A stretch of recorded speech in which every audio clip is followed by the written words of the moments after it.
Hey Laura, I've got some good news and some bad news. Oh no, Luke. Hit me with the bad news first. Well, 41% of employees plan to leave their jobs this year, according to a Mercer survey. Oof, that is rough. What's the good news? Well, good news is that companies with an engaged workforce are 21% more profitable, and companies that lead in customer experience have 60% more engaged employees, according to a State of the American Workforce Gallup study.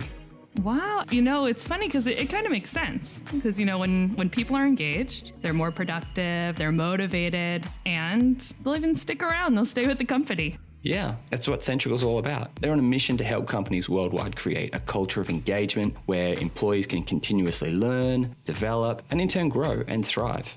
Hey, Luke, you know what happens when people thrive? The business thrives. So where can we find out a little bit more about this? Personally, I'd go to www.centrical.com to learn more.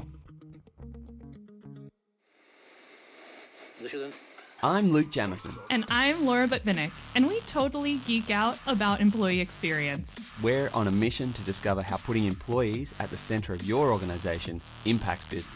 So join us as we dive in with thought leaders, employee experts, and the best experience creators. This is Boost, a podcast proudly powered by Centrical. Here are your hosts, Luke and Laura. Hey, and welcome to Boost. We've got an incredible show for you today. Let's get Jillian, our producer, out here to kick us off with who's joining. I am beyond excited to be welcoming Sunny Bonnell to the Boost stage today. Sunny is the co-founder of Motto, a brand and business strategy firm that works directly with CEOs and their teams to align business, vision, and culture. She also is the author of a book that really has turned into so much more than just a book. It's now an entire movement. It's called Rare Breed, and it's a book about how employers are stifling these rare breed traits in their employees and treating them like vices instead of fostering them into virtues for the company. This concept is so fascinating, and Sunny is going to dive into this a little bit later. But just so we have them in mind going into this conversation, here are the 7 rare breed traits according to Sunny. Rebellious, audacious, obsessive, hot-blooded, weird, hypnotic, and emotional. I know, Luke and Laura, you guys have both taken the quiz to see what your trait is, and I have a feeling we'll reveal that later. But let's talk about Sunny for a minute. So how are you feeling about meeting her? Honestly, she is amazing. Now, if you haven't read this book, you need to read this book. It's honestly life-changing. That's how I feel about this book. It was life-changing for me.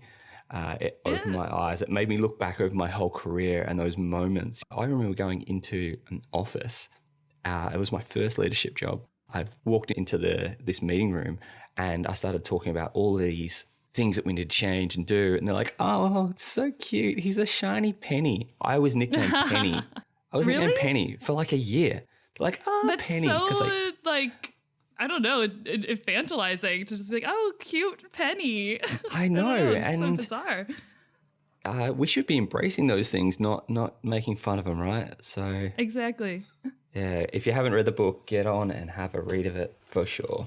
Yeah, the stories about changing careers and all that were interesting because little known fact about me is I actually almost became a lawyer. I did the whole studying for the LSAT. I would go home and, pretty much do these practices all evening long. I took the LSAT. I got into schools. I all the way went up to Admitted Students Day. So I was like, a couple months away from starting school. Mm-hmm. And I was talking with, one of the professors about this program where they match lawyers up with entrepreneurs and they help them essentially build businesses as their lawyer. And I was like, wow, that program sounds so cool. Maybe I really will be a lawyer. And then I talked with my dad later about that. And he was like, all right, you sound really excited, but are you more excited about the law or about new ideas and new businesses? And that was the moment when I deferred it. And then I never turned back. But it just goes to show, that was a path of safety and something that I knew what to expect on the other side. I think that was the big thing there. It's so true. I think, what you set out to do in your career versus what you end up finding a love to do are not always the same thing. Yeah. And I think that's a beautiful thing if you embrace it, I think. And I think you can reinvent yourself as well. Like, I love this idea that you can reinvent yourself and not lose who you are at your core. I think your career can change so many times. You can change how you look, and it doesn't change who you are. Like, it's just about reinventing yourself. That doesn't mean you don't have a brand. It doesn't mean you don't have a guidance and a clear path. It just means that you are living who you want to be right now. So true. And Sunny's going to talk a lot about this idea of encouraging your employees to bring their whole selves to work. So I'm really, really excited for everyone to hear this conversation play out. Okay, you guys are totally ready for this one. I'm going to get out of here. Introducing Sunny Bonnell. Welcome, Sunny. We're super pumped to have you with us. So, of course, we've got to kick off our variety show by asking our favorite question. What kind of party tricks or special skills do you bring? Oh, I'm a mean banjo player. No way, really? Yeah, I started playing music when I was 8 years old. I played bluegrass and banjo and guitar and. Well, your dad's got a pretty. It's your dad, right? It's got a pretty famous story around that. Yes, he was in the army, and he was traveling around Europe, and the MC didn't show up, and so the sergeant came in to the barracks and he said, "Can any of you sing?" And my dad stood up and said, "Yes, sir, I can." And he went on to stage that night and ended up singing with Johnny Cash and Patsy Cline. And the rest is history. He became their MC over that one moment. And in the book Rare Breed, we talk about sometimes when opportunity presents itself, you have to say yes. That's what he did. I do like the fact that you're a banjo player, because I play banjo as well. And look, in Australia, you don't come across a lot of banjo players. So yeah, we're all awesome. The banjo players in Australia. Yeah, here. Yeah, just you. Well, when we finally meet, Luke, we're gonna have a little bit of a shake off, right? We can do some picking. I'm telling you, if it wasn't 4:30 in the morning here, I would be going You to would grab your the banjo. banjo? And Yeah, having go it. get it. Get the encore, get the encore music happening. I'm gonna transition into another question off the back of that. Would like to really get a sense for our audience as to what exactly is a rare breed. So, if for the audience who haven't read your book yet, but they are soon going to, because it's so bloody good. I've actually read it twice now. So please tell us what exactly is a rare breed. Yeah, so rare breeds are those of us who, despite 7 unconventional, counterintuitive traits, these are traits that are often misunderstood, are really gifts to companies and keys to innovation. And they're keys to our own life. Rare breeds are not to be confused with people that have come in and wreak havoc on the company, or these are people who throw shade at the status quo. These are individuals by definition that are unordinary among the kind. And so we wrote a book about people who embodied these sort of 7 vices, and we have redefined them as virtues and things to be leveraged in your life, work, and career. Rare breeds just tend to move through the world a little bit differently, often misunderstood. They're often fired from companies. They often try a lot of different things before they start to kind of bounce around like a pinball, a lot of times looking for home. And it's mostly because they've struggled to dial in on those virtues, if you will. They've mostly been dominated and operated by vices. And when you read the book and you also begin to study how those traits become virtues, you start to move through the world a lot differently with a sort of a self-awareness of that these forces are within our not only our control, but that we can utilize them to open doors and to be able to navigate our life, work, and career in really exciting ways. They don't have to necessarily be things that lead to our undoing, which are what vices often are. So the book really tries hard to give you an understanding of yourself through the lens of one of those virtues, and to help you define that for yourself and then begin to leverage it in your own career. I think that's what resonated with me was the fact that there's a good side to all of these vices, and the good side of that is so powerful, yet we suppress them so much. I would really like to know, what does that have to do with employee experience? Because that's what we're all about here on Boost. The corporate world really faces sort of three overlapping existential problems. First, it hasn't really, fully wised up to the reality that it's no longer making the rules. Second, corporations are becoming agents of social change, and they're just simply not wired for it. And they want predictability and profits. And I think the final crisis is very simple, which is the thinking that got us here won't get us there. We live in a world of melting glaciers and viral pandemics and growing extremism, artificial intelligence. I mean, Elon Musk is creating reusable rockets, right? And there's also demands for racial and social justice. And I think to meet that future, companies need really innovative minds. And as we call them, rare breeds, who think around corners, they break stuff. They giggle when they stomp conventional wisdom into the dirt, and they don't care who they offend or whose territory they invade. And so organizations today need mavericks, they need artists, they need skeptics and philosophers, because the problems that they're going to face will be nothing like what's come before. And it doesn't mean that Ivy League pedigrees don't and aren't and won't be valuable. It just means that it's not the only currency that really matters either. In all the work that we've done at Motto, most of our clients are going through leadership changes, entering new markets, launching new products, or they're just simply stuck or stalled. And to solve that, we go into the company and we really help them not only define and ideate around their big idea, that we call it the big idea worth rallying around, but we also help them architect new ways of doing things. And in order to do that, a lot of times you have to survey the landscape of who's on your team and whether or not those individuals are going to help you move the company forward. And a lot of times in the corporate world specifically, rare breeds historically have been pushed out of companies. They're really fired for the same reasons that they're hired. And so you find a lot of rare breeds kind of, as I said earlier, bumping against the walls. They tend to go from job to job. They can't quite find a home. And it's because organizations today aren't really constructed in a way that allows rare breeds to thrive. So they know that they need them, but when they bring them into the company, they often suppress them or silence them.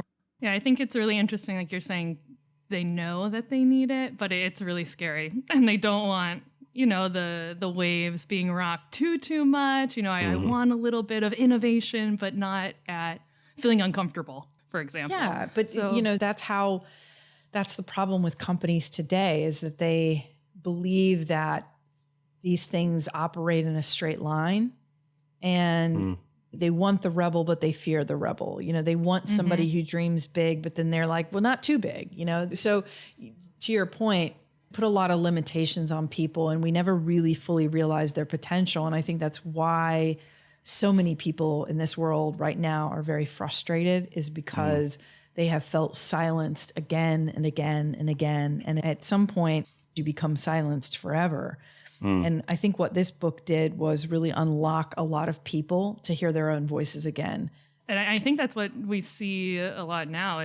Like all the things that you were saying, there's a lot of unrest for all sorts of reasons, not just within the business world, but just the whole world that we're living in right now. So when people are ready to take this step, how can leaders really help enable these rare breeds in this true way of not having an asterisk at the end to say, oh, rare breed, but with a caveat? How can they really do it? Well, I think that first you have to realize that the people on your team, they're probably not all rare breeds. You kind of need a mixture of both. If you had a full team of rare breeds, you probably not get anything done. There has to be people who steady the ship, and then there's people that have to question where the ship is going. In order for, I think, organizations to adopt some of this change, I think it first starts with understanding the real value of a rare breed in your organization and their ability and the power to transform your organization. But I think first and foremost, what I would encourage a lot of companies to do in the organizations that we work with is that they have to adopt what we call as a rare breed mindset. And that is, if you've been a conventional by the book thinker all your life, You can't just snap your fingers and start thinking like a change maker. It's frustrating, and it also limits how innovative you can be. And if you can't develop a disruptor's mentality, you can always import it by bringing rare breeds into your organization. But if you have rare breeds, then it's your duty to create the kind of conditions to help those rare breeds thrive. So I think it first starts with mindset, which is, what have we always done that no longer serves us?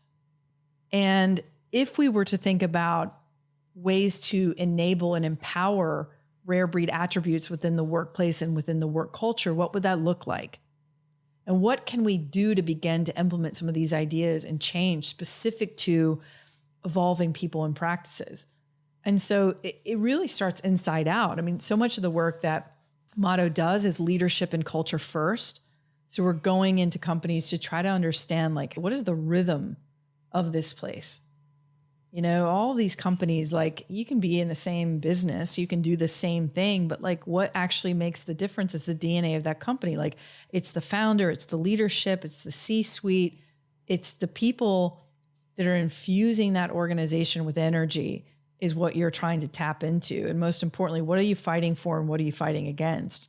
And sometimes we just don't zoom out enough to even ask ourselves those really simple questions, but are some of the most difficult to answer. Because when you actually answer it authentically, then you begin to actually help people understand, well, what is this idea that we're fighting for? What are we trying to rally around here? And then you're able to actually create ways of operating, ways of hiring, ways of creating process, ways of doing things that are completely, as I said, counterintuitive to the way that perhaps you've always done it. And it's really uncomfortable, but it actually leads to incredible change. And you're able to navigate and orient your business to a new future. And it's really exciting. I'm curious, what are some of the pitfalls you've seen, Sunny, where these leaders have stifled the rare breed? Yeah, I mean, I think that business prides itself on unique perspectives and innovative ideas, but as you said, most of them get shut down. And I think the danger in stripping away and discouraging idiosyncrasies is that we also smother the rebellious visionary fire that leads to the greatest breakthroughs. And you know, back to that piece of embracing the rare breed mindset as a business, it helps people working inside of it make the contributions that they know that they're capable of making. And most companies, unfortunately, like, they are in the business of kind of silencing and trying to keep things steady and, you know, upholding the norm and meeting our quota and meeting our numbers. And very rarely is risk a part of that equation. But I think great companies and great leaders are risk takers. I think one of the greatest examples of this is Bob Iger of Disney.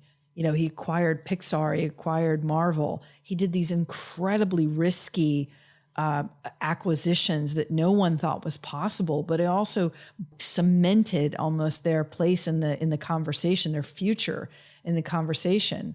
And he was a courageous leader, you know, kind of a buttoned up guy. But if you actually watched his track record, incredibly audacious in his ability to think extremely big and to be able to go after these sort of risky moves. I think the counter opposite of that is conformity, normity, you know, like where we just sort of try to withstand the pressures of the market without actually ever making a wrong move. But it's sometimes in those wrong moves or perhaps even moves that were considered wrong at the time were actually the thing that made the company propel forward and catalyze forward in the most profound way. What I see at the leadership level, though, is a lot of same thinking and a lot of safe thinking and a lot of resistance to change. Most of the companies I go into and have been in, there's a high degree of non-psychological safety. You know, we have a lot of psychological safety in our team by design. That's what it sounds like. Because, I mean, when you have risk and challenge, you need the safety to fail. Like, you're not going to get fired, right? If you screw this up, you know, I gave you the authority to do this. Like, I told you, go for it, you know, and how can I be mad if you failed?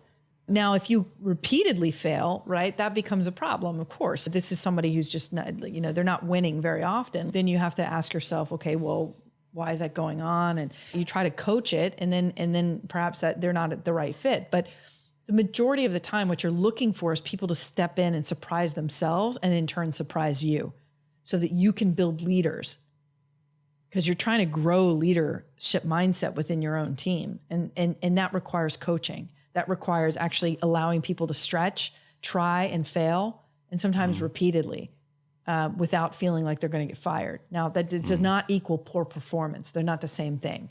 And you have to know the difference between the two. I mean, I had somebody on my team actually told me that she was let go from a job because they told her that they said, we don't want you to give 110%. You're giving 130% and we want you to give more like 80%. She was like, what? Oh my gosh. Like, I just thought I was like, are you kidding me? I feel like I heard it from a friend yesterday, literally, where I was like, okay, like, just take a step down so that way, like, this other thing can happen. And it's just confusing because it's like, well, is it for who's good in that case? Is it for the good of, everyone playing nice, or for everyone to be even, or what, or the company's success or the individual success? It seems like it's all conflicting, but the detriment of the outcome. I think it's driven off this desire to succeed, though. So it's like, let's do mediocre really, really, really well, and then, but let's not fail at extraordinary. Yeah, it happens all the time. It's more common than I'd like to admit. I'm curious to know, take two spins on this. How do organizations utilize rare breeds to their fullest potential? But then also, how do you do that in roles that are very much about like the widget? I think about call centers and back office, where you're in a role that you have to do these things over and over again, and literally referred to as a bum on seat in some organizations.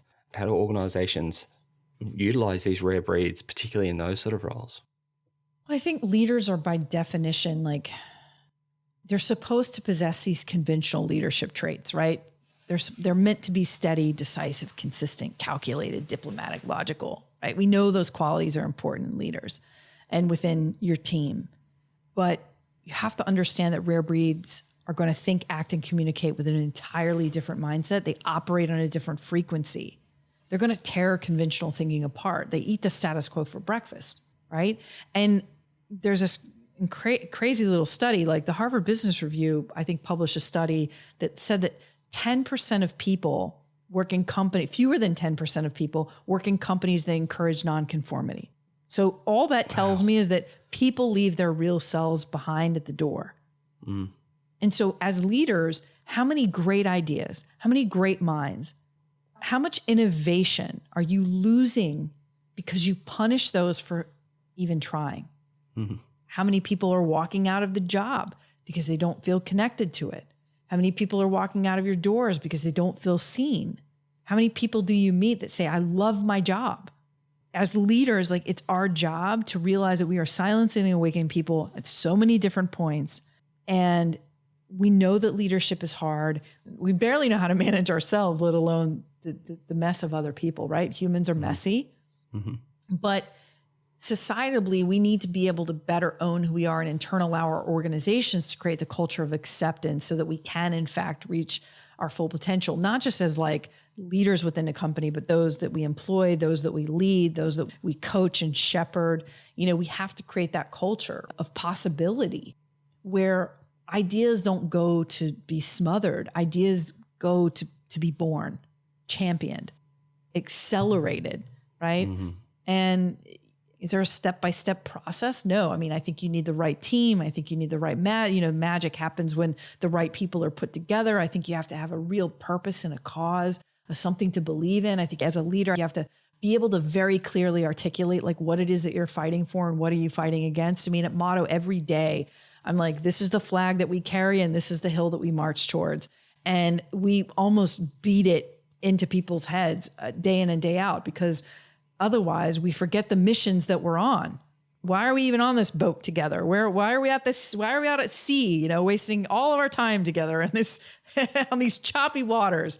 If we don't actually know what we're fighting for, what are we fighting against? And most companies just forget to keep saying that, to keep reminding people why they're there. Why are they fighting for, and not just to come as all of who you are.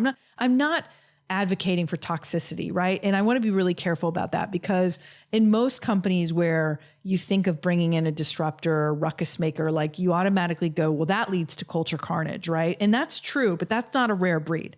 Rare breeds are not toxic.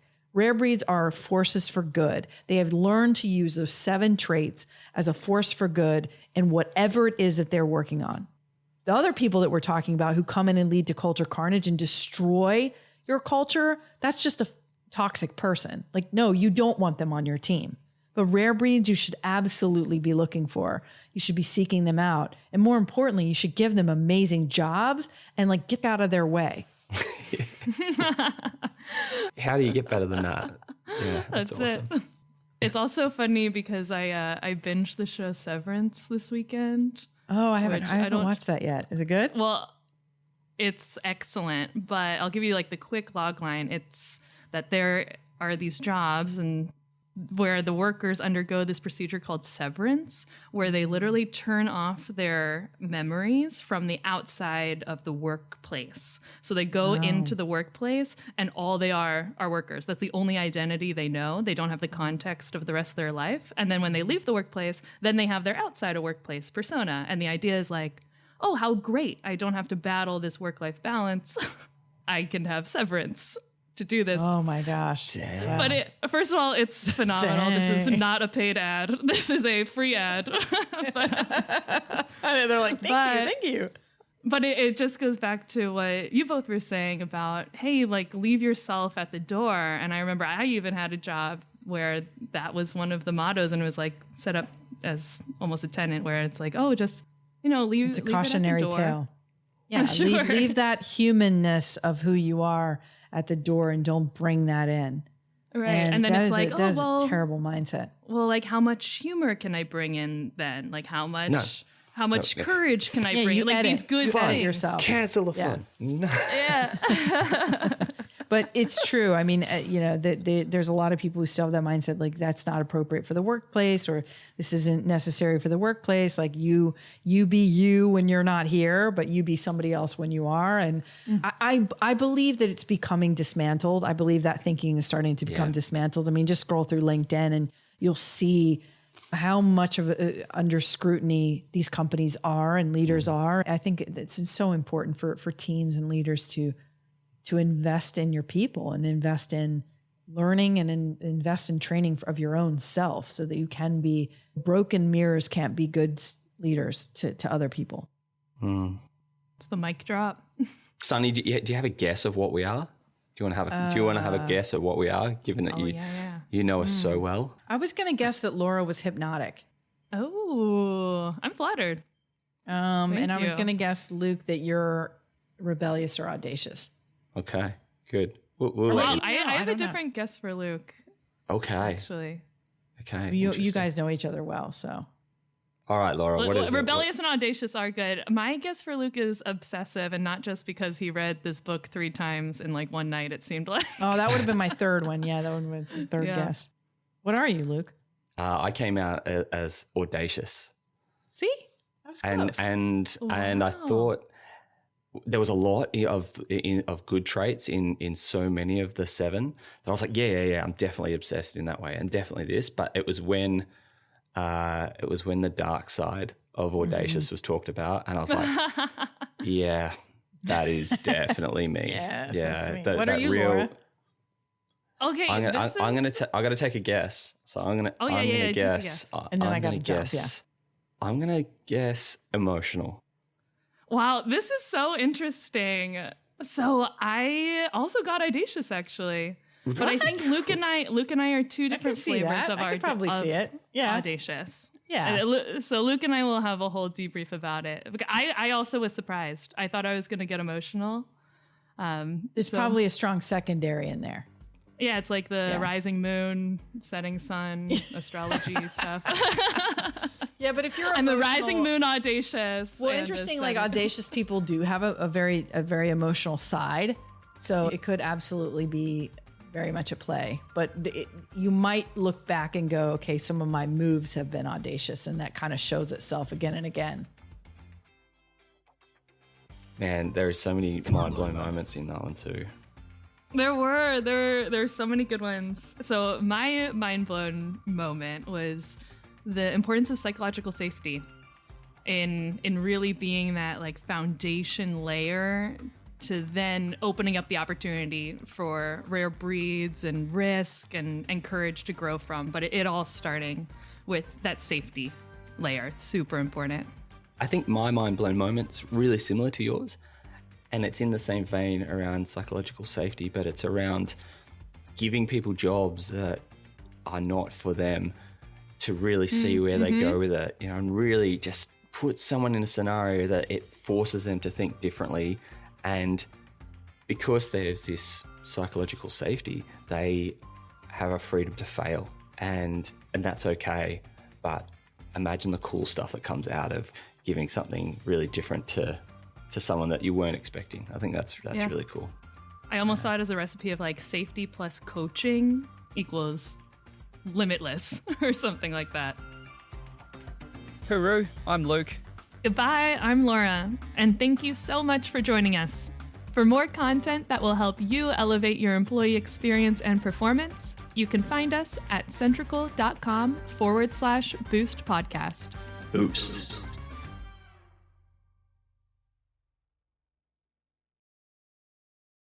Oh, you're still here? We thought the audience had cleared out. Well, lucky you stuck around for the encore. Here is a fun moment that didn't make the main stage cut.